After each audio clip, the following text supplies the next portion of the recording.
Now we'll talk a bit about loops in R, and loops is a rather common concept in programming, and it's probably a familiar concept to those of you who have been doing some programming in other languages before.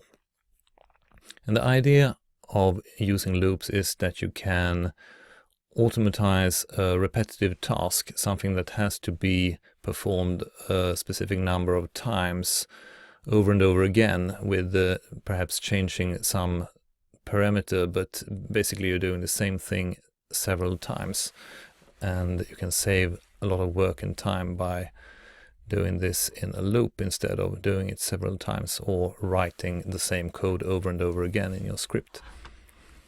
And to give you an example of how loops can be used, or when they can be practical to use, we have a situation here where, for example, a laboratory somewhere since 1995 have been collecting hemoglobin levels, that's a lab test, in a number of healthy individuals to be used as a basis for reference intervals.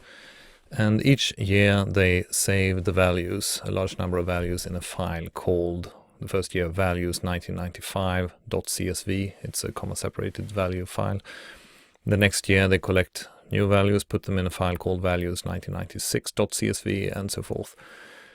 And then someone got the idea that perhaps these values have drifted over time for some reason, and wanted to look at this, to calculate the mean HB value for each year and perhaps plot them over time to see if they increase or decrease over time.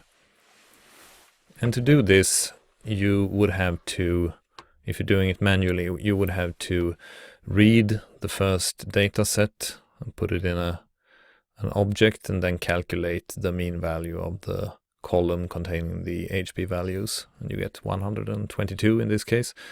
Then you would have to repeat the task by reading the second data set into memory and calculating the same thing, but on this other data set. And then the third data set, and so on. And this might be acceptable if you have 20 data sets or so, but if you have 1,000 data sets, it will not be a very fun thing to do, and it's prone to cause errors as well, because you will probably miss some data set at some point. So what you could do instead is to perform this task using a loop. And one way of looking at a loop, this is purely the structure of it, it's not how it's written in R, but you could start by defining an index variable. It's often called I, but that's arbitrary, you can call it anything. But we start by setting I to 1995. And then instead of asking for the data set for the year 1995, we ask for the data set for the year I. And since I contains the value 1995, we get the 1995 year data set. Then we calculate the mean HB of whatever data set we have in memory, and return that to the user. Next we check whether I is, for example, 2016, if that's the year we're at now. And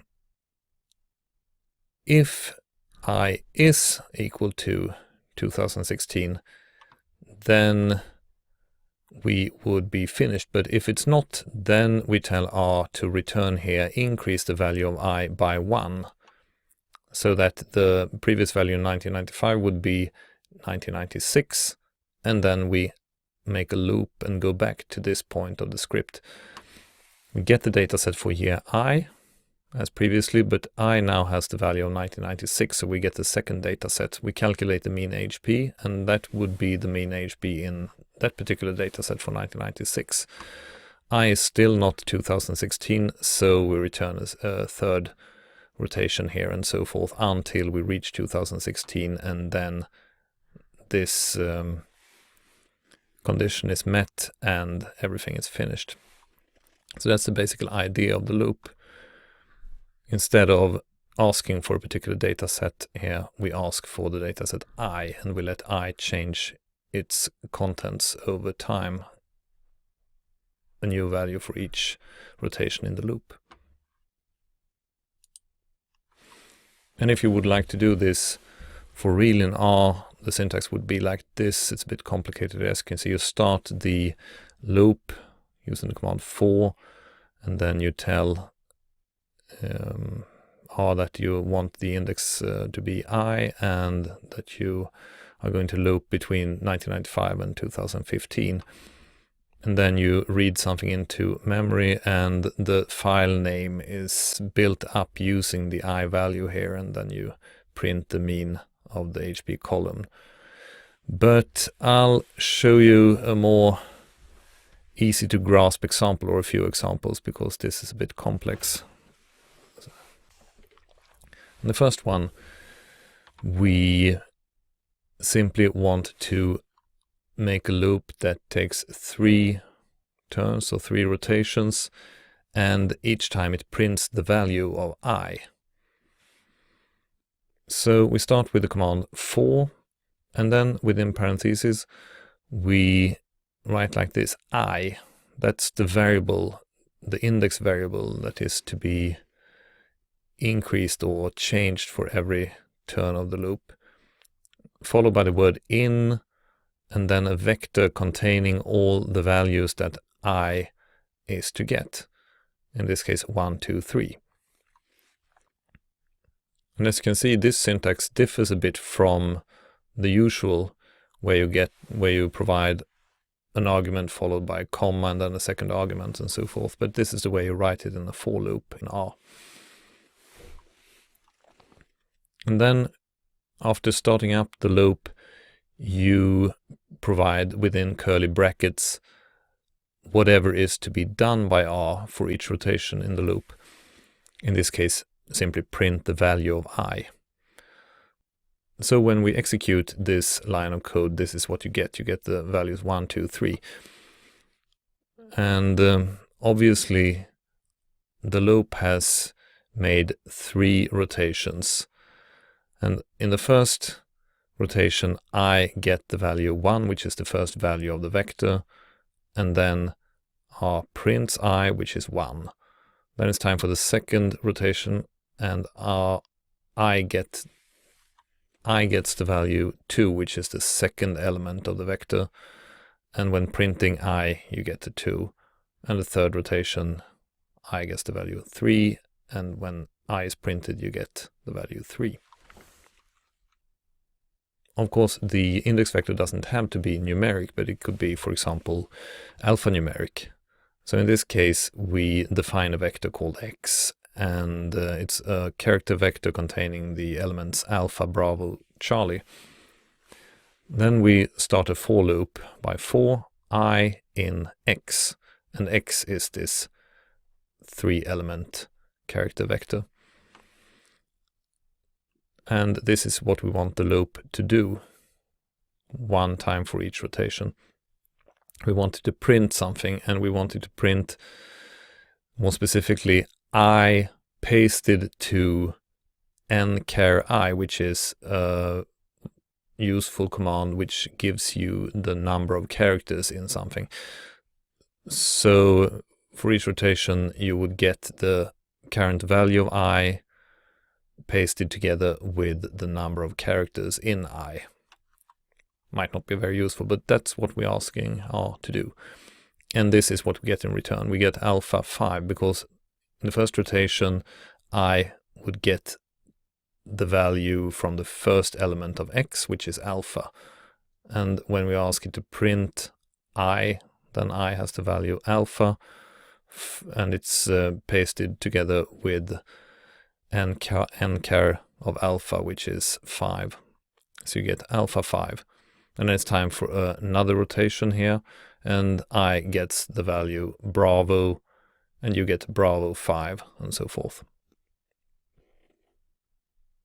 To make things a bit more complicated, it's also fully possible to start a new loop within an outer loop. And in this example, for example, we start a loop using the index variable I, and it's supposed to make 10 rotations and get the values 1 to 10. And then the first thing we do within this loop, the thing that is to be done once for each rotation, is to start a new loop using the index variable j. And it's also supposed to make 10 rotations. So we get an outer loop here, which makes 10 rotations. And for each rotation, we get the inner loop makes 10 rotations of its own. And in the innermost part of this nested loop, we ask R to paste the value of I and an asterisk, the value of j, an equal sign, and then the product of I times j. So what we're trying to create here is actually a multiplication table. And I'll show you what happens if you execute this piece of code. You get this. And as you can see, you have here 10 rotations in the j loop with j values of 1 to 10, while the outer loop is still on its first rotation with I values of 1. And then when the inner loop is finished, R goes out to the outer loop, increases I by 1, so I gets a new value of 2, and then you get a new 10 rotation loop in the j loop, the inner loop, and so forth until you reach 10 times 10 equals 100.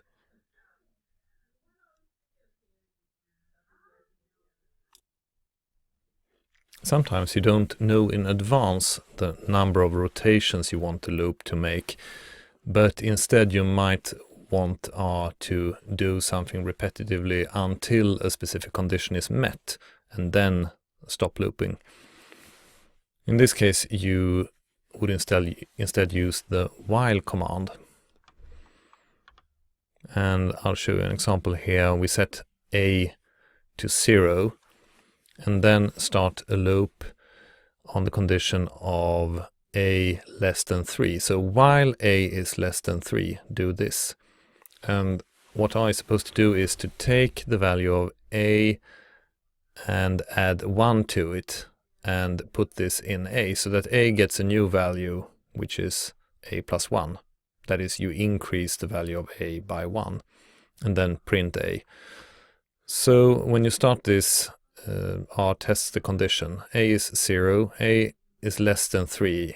That condition is met, and therefore whatever is between the curly brackets is executed.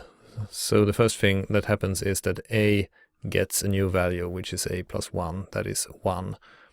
Then the value of A is printed, 1. Then it's time for a new rotation here, and the condition is tested. A is now 1, and 1 is less than 3, so it still met the condition. A gets the value 2, and 2 is printed. Another rotation, A is less than 3, 2 is less than 3, so A gets the new value 3, and the value of A is printed, 3. Then for the fourth time the condition is tested. A is less than 3. That condition is not met, so the loop stops here, and this is not performed, but R goes on performing whatever is written below this piece of code. And if you want information on other loop commandos, because there are more of them, then you can use the help text for control with a capital C.